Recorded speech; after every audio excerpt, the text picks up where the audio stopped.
ఈ మాటలకి నా మనసు ఎంత బాధపడుతుందో నీకు తెలుసా? బాధపడు, నన్ను వదిలే.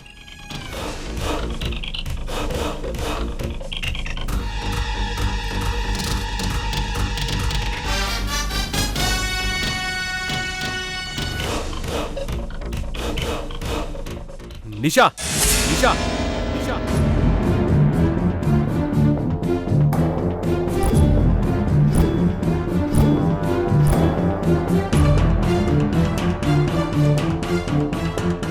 మళ్ళీ ఎందుకు వచ్చావు ఇంటికి? ఇక్కడ నాశనం చేయడానికి ఇంకేం మిగిలిందని వచ్చావు? చేసిన నిర్వాకం చాలదన్నట్టు మళ్ళీ ఏ మొహం పెట్టుకొని వచ్చావు? సంజయ్,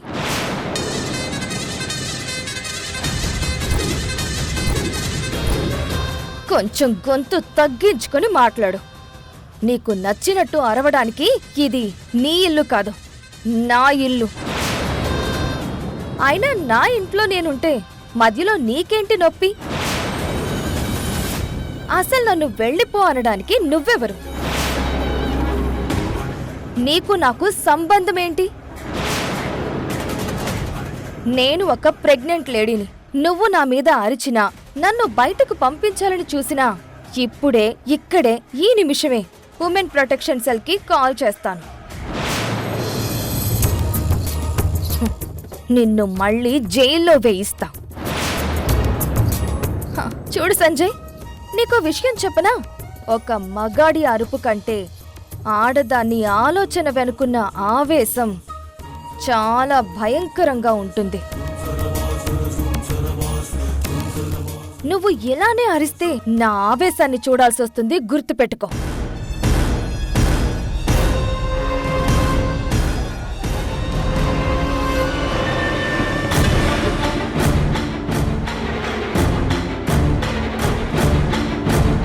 అరే కిరణ్, ఏంట్రా ఈ పరిస్థితి? ఇలాంటి న్యూసెన్స్ ని మళ్ళీ ఇంటికి ఎందుకు రానిచ్చావు?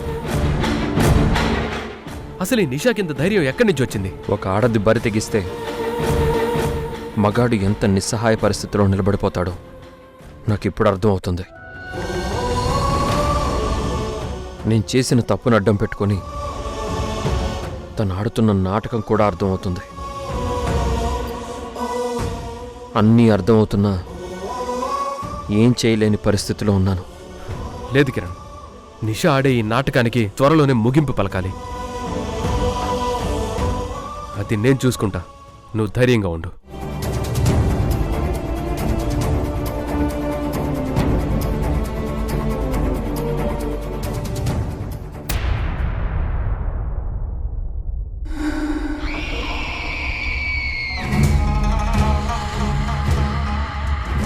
ఏం నిషా, అర్జెంటుగా కలవాలని వచ్చావు? ఏం జరిగింది? చాలా జరిగిందక్క. అవునా? మరదేంటో చెప్తే నేను కూడా సంతోషపడతాను కదా. చెప్తానక్క, చెప్పడానికే కదా వచ్చాను. అసలేం జరిగిందంటే, బాధపడుతున్న కిరణ్ని ఏడిపించటానికని కాఫీ తీసుకుని వెళ్తే నీ బాధ భరించలేకపోతున్నాను, ఆ కాఫీలో కొంచెం విషం కలిపివ్వమంటూ వేడుకున్నాడక్క. తర్వాత ఏం జరిగిందో తెలుసా? నేను కిరణ్తో మాట్లాడుతూ ఉండగా నన్ను బయటకు పంపేయాలని ఆవేశంగా అక్కడికి సంజయ్ వచ్చాడు. ఏంటి, సంజయ్ అక్కడికొచ్చాడా? అవునక్క, నన్ను అక్కడి నుంచి పంపించేయాలని ఆవేశంగా వచ్చాడు. నువ్వు భయపడ్డావా? భయపెట్టా. తిరగబడి మాట్లాడితే అతని పౌరుషం నా ముందు తల దించుకుంది, అతని కోపం తోక ముడుచుకుంది. గ్రేట్. నీ మీద అరవడానికి వచ్చిన వాణ్ణి నీ మాటలకి భయపడేలా చేశావంటే నిజంగా నువ్వు చాలా గ్రేట్. ఈ గ్రేట్నెస్ నాది కాదక్క, నీది. ఎందుకంటే కరెక్ట్ టైంలో ఆ ఎస్ఐ ప్రదీప్ని సీన్లోకి తీసుకొచ్చాం. అతను వచ్చి వెళ్ళాక అగ్నికి ఆజ్యం పోసినట్టయింది. ఎగ్జాక్ట్లీ, నువ్వు చెప్పింది కరెక్ట్ నిషా. నేను పంపించిన ఆ ఎస్ఐ ప్రదీప్ మా నాన్న మనిషి, పూర్తిగా డబ్బు మనిషి.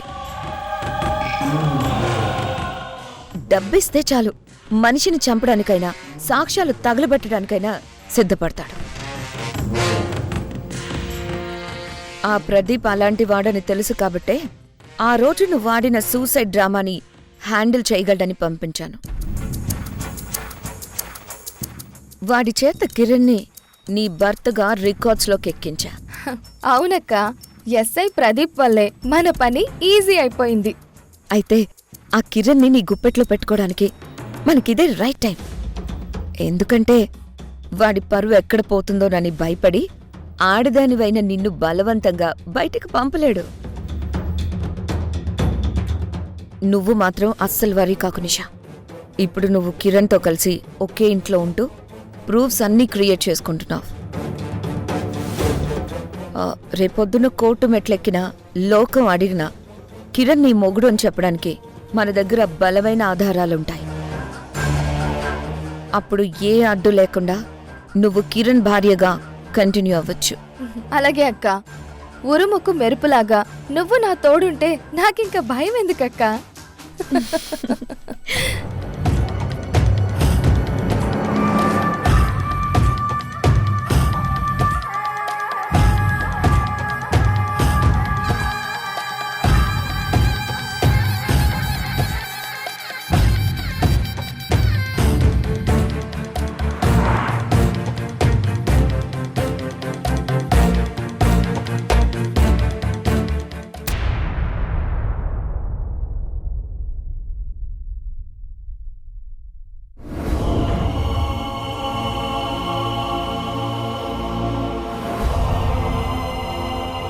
కొంచెం గొంతు తగ్గించుకుని మాట్లాడు. నీకు నచ్చినట్టు అరవడానికి ఇది నీ ఇల్లు కాదు, నా ఇల్లు.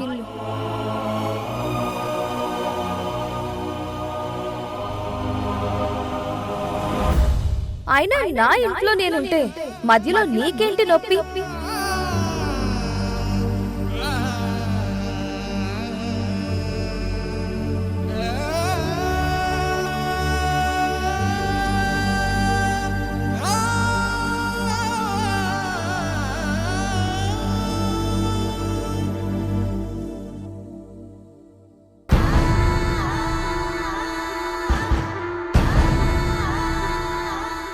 ఏంట్రా, ఏదో మాట్లాడాలని రమ్మన్నావు?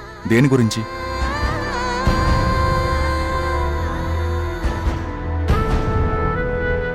చెప్పరా. కిరణ్ గురించి, వాడు పడుతున్న బాధ గురించి. ఏంట్రా నువ్వు మాట్లాడేది? అసలు నువ్వేం చెప్తున్నావో నాకు అర్థం కావట్లేదు. అసలేం జరిగిందో వివరంగా చెప్పు. నిషా మళ్ళీ కిరణ్ ఇంట్లో తిష్ట వేసింది.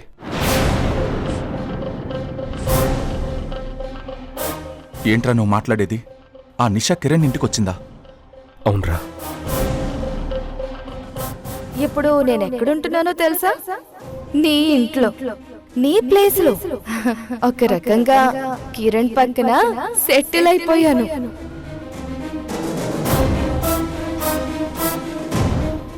నేను ఒక ప్రెగ్నెంట్ లేడీని.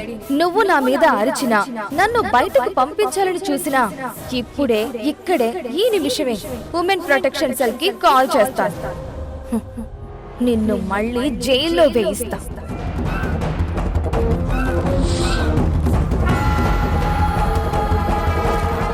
ఆ నిషా ప్రవర్తన తలుచుకుంటే నాకే ఎలానో ఉందిరా. ఇంకా కిరణ్ పరిస్థితి ఊహించుకుంటే వాడెంత సఫర్ అవుతున్నాడో అని బాధేస్తుంది. తనని ఎవరూ ఏమీ చేయలేరన్న ధైర్యంతోనో లేకపోతే ఆ మేఘన సపోర్టుతోనో ఆ నిషా ఇదంతా చేస్తుంది. అది న్యాచురల్ అన్నయ్య. తన వెనక మేఘన లాంటి కుతంత్రాలు చేసే మనుషులున్నప్పుడు ఆ ధైర్యం రావడం వింతేమీ కాదు. ఒక దొంగకి ఊర్లో అందరూ తనవాళ్లే అని తెలిస్తే వాడు దొంగతనం కూడా చాలా దర్జాగా హక్కుగా చేస్తాడు. ఇప్పుడు నిషా పరిస్థితి కూడా అంతేరా.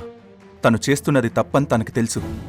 కాని ఆ తప్పును కాపాడేవాళ్లు ఉన్నారనే నమ్మకం తననింతలా రెచ్చగొడుతుంది. కానీ ఇక్కడ అసలు సమస్య నిషా కాదురా, మన కిరణ్. అవును, ఆ నిషా కడుపులో ఉన్న బిడ్డకు తనే తండ్రి అని వాడింకా బలంగా నమ్ముతున్నాడు.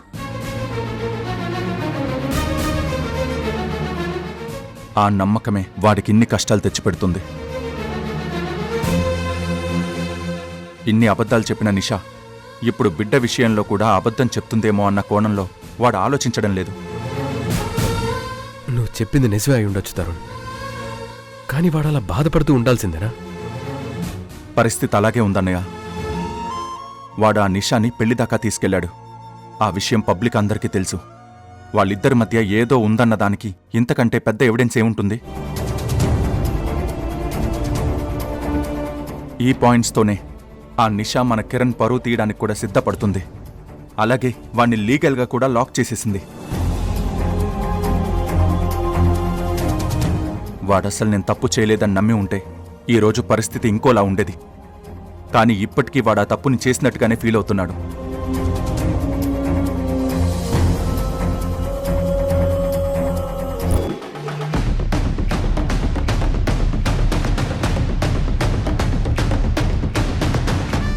అసలు నిజాన్ని తెలుసుకోవడానికి కూడా వాడు ఇంట్రెస్ట్ చూపించడం లేదు. అది మాత్రమే కాకుండా తను పల్లవి కాదు నిషా అని తెలిసాకైనా వాడిలో మార్పు రావాలిగా.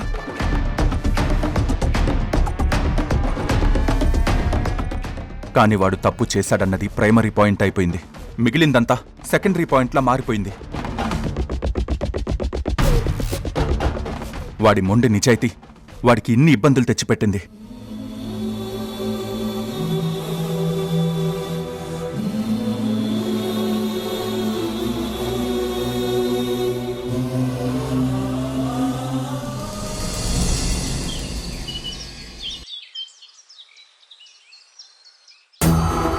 నిషా, నిషా, నిషా!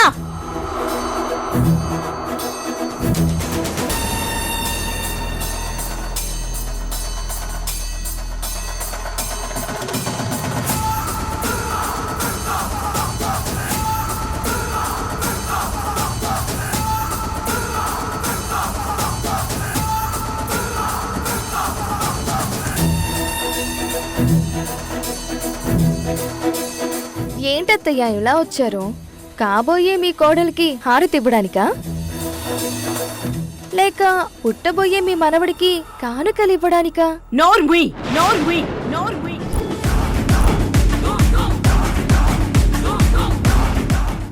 ఇంకొకసారి అత్తయ్యగారు అంటూ వరసలు కలిపి పిలిస్తే నాలిక చీరేస్తా, నాలిక చీరేస్తా, నాలిక చీరేస్తా. అవునా? మరి తమరిక్కడికి రావడానికి కారణమేంటో? ఒక హెచ్చరిక చేయడానికి వచ్చాను. అవును, నువ్వు కడుపుతో ఉన్నావు కాబట్టి నీ మీద చేయి చేసుకోవడం సంస్కారం కాదని ఆగుతున్నాను.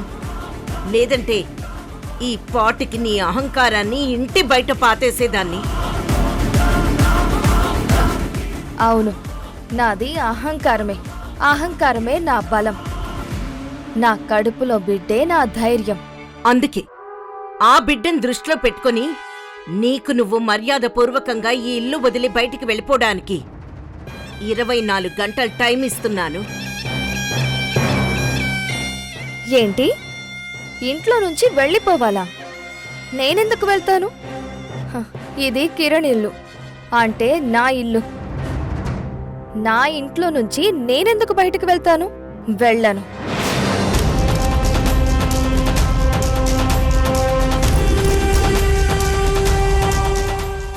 నేనిక్కడే ఉంటాను. నిన్ను విరిగి మీద పడినా ఈ ఇంటి గడప దాటి బయటకు వెళ్ళను. నా సహనాన్ని పరీక్షించకు. నీకు 24 గంటల టైం ఇస్తున్నాను. సరిగ్గా 24 గంటలు. ఈ లోపు నువ్వు ఈ ఇంటిని, కిరణ్ని వదిలి వెళ్ళిపోవాలి. వెళ్ళకపోతే ఏం చేస్తారు? మెడ పట్టి బయటికి గెంటేస్తారా? మీ కొడుక్కి కాబోయే భార్యని, అందులో ప్రెగ్నెంట్ లేడీని ఇంట్లో నుంచి బయటకు నెట్టేస్తే పోలీసులు చూస్తూ ఊరుకుంటారా? పోలీసులు చట్టాన్ని కాపాడతారు గాని నీలాంటి మోసగత్తెను కాదు నిషా. ఉషకి న్యాయం జరగడానికి ఏది ధర్మమో అదే చేసుకుంటూ వెళ్తాను. ధర్మం, అధర్మాలు ఇవన్నీ నీతులు చెప్పడానికే బావుంటాయి. కానీ ప్రాక్టికల్గా ఆలోచించండి. ఇప్పుడు ఈ ఇంట్లో ఉంది నేను. కిరణ్ పక్కన ఉంది నేను. మీ కోడలు ఉషా ఎక్కడుంది? మీ ఇంట్లో ఏదో మూలన పడి ఏడుస్తుంది. హ, అయినా ఆ ఉష కంటే నాకేం తక్కువ? ఎందులో తక్కువ? పులిని చూసి నక్క వాత పెట్టుకుంటే పులవ్వదు నిషా. నువ్వు ఉష స్థానాన్ని అందుకోవాలని చూస్తున్నావు, కానీ నువ్వు ఉష కాలి గోటికి కూడా సరిపోవని గుర్తుపెట్టుకో. పోలీసులకి ఫోన్ చేసుకుంటావో లేక మీ అమ్మా నాన్నల్ని తోడు తెచ్చుకుంటావో నీ ఇష్టం. 24 గంటలు, కేవలం 24 గంటలు.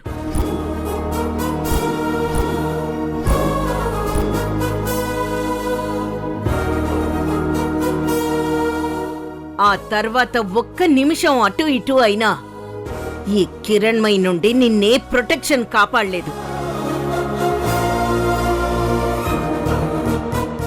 ధర్మం వైపు నిలబడ్డ ఒక తల్లి ఆగ్రహం ముందు ఏ అధర్మం నిలబడలేదు. ఇక నుండి నీ ఆయుష్ నీ చేతుల్లో లేదు. ఆ గడియారంలో తిరిగే ఆ ముళ్ళు వేగంలో ఉంది.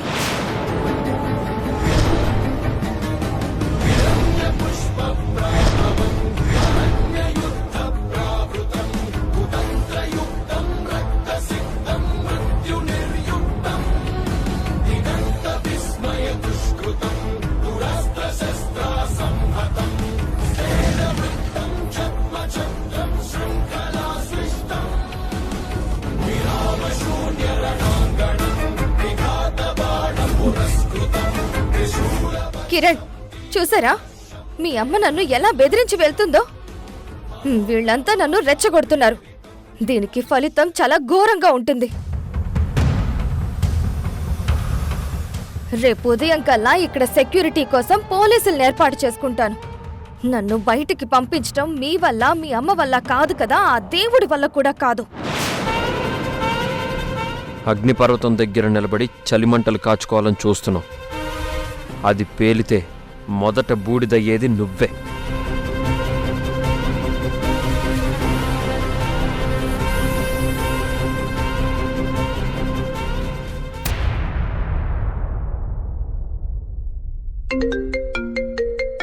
Hello hello Tarun. Sir. Tarun, నీకు విషయం చెప్పాలని కాల్ చేశాను. ఏంటి సార్ అది? అది మీ మదర్ కిరణ్మయి గారిపైన మర్డర్ అటెంప్ట్ కింద కేసు రిజిస్టర్ చేయమని నాకు ఫోన్ వచ్చింది. ఏంటి సార్ అది? మర్డర్ అటెంప్టా? అవును. అసలు మా అమ్మ మీద కేసు పెట్టాలని ఎవరు అనుకుంటున్నారు సార్?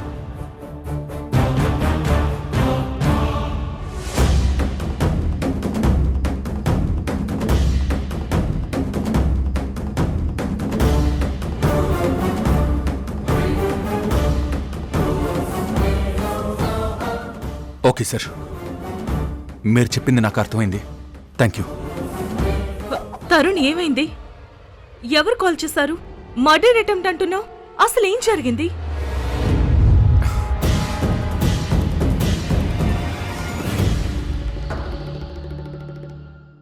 అమ్మా, నిషాని కలవడానికి నువ్వు అసలు అక్కడికి ఎందుకు వెళ్ళావు? ఎందుకు సీరియస్ వార్నింగ్ ఇచ్చావు? వార్నింగ్ ఇవ్వడానికి కాదురా, దానికి బుద్ధి చెప్పడానికి వెళ్ళాను. నువ్వు బుద్ధి చెప్పడానికే వెళ్ళావు, కానీ వాళ్ళు నీ మీద మర్డర్ అటెంప్ట్ కింద కేసు ఫైల్ చేయాలని డిసైడ్ అయ్యారు. మన కుటుంబం గురించి, నా గురించి కమిషనర్ గారికి తెలుసు కాబట్టి ఇష్యూ పెద్దది కాకుండా చూసుకున్నారు. లేదంటే ఈ పాటికి ఇక్కడ పోలీసులుండేవాళ్ళు. కేసుల గురించి, అరెస్టుల గురించి నా దగ్గర మాట్లాడకుతారు. ఒకవేళ నాకు ఆ భయమే ఉంటే నేను ఆ నిషా దగ్గరికి వెళ్లేదాన్ని కాదు. కిరణ్ పడుతున్న బాధను చూసి తల్లిగా తట్టుకోలేకపోయాను. వాడింట్లోనే ఒక ముద్దాయిలాగా తల వంచుకొని తిరుగుతుంటే నేను భరించలేకపోతున్నాను. నాకు నాకన్నా నా ప్రాణంగా చూసుకున్న కిరణ్ సంతోషం ముఖ్యం. నా కుటుంబాన్ని బాధ పెట్టాలని చూస్తే నేనెవ్వరితో అయినా పోరాడతా. ఇక ఆపు కిరణ్మయి. వాడు నీకు చిన్న కొడుకు కావచ్చు, కానీ నా దృష్టిలో వాడు కూర్చున్న కొమ్మని వాడి నరుకున్న మూర్ఖుడు వాడు. అయినా ఈరోజు వాడు అనుభవిస్తున్నది నరకం కాదు, వాడు చేసుకున్న పాపాలకి శిక్ష. వాడు ఉషని ఏ స్థితిలో నిలబెట్టాడో అదే స్థితిని ఇవాళ వాడు అనుభవిస్తున్నాడు. ఒక్కటి గుర్తుపెట్టుకో కిరణ్మయి, భార్యను ఏడిపించిన వాడు భగవంతుడు కూడా నచ్చడు. నాన్న ప్లీజ్, మీరు ఆవేశపడకండి. అమ్మతో నేను మాట్లాడతాను.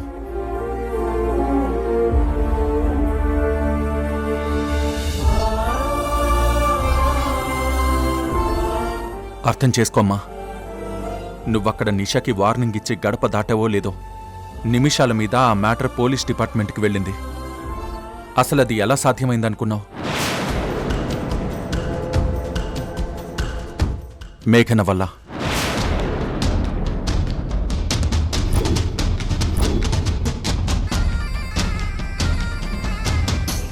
అవునమ్మా, నువ్వు వెళ్ళింది నిషా దగ్గర కాదు, మేఘన పన్నిన పద్మవ్యూహంలోకి.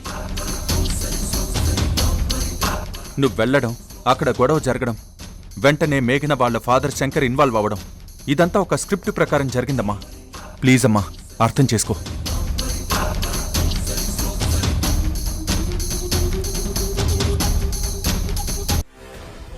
నేను ఆయన మంచి కోరింది ఆయన భార్యగా కాదు, ఈ కుటుంబ సభ్యురాలిగా.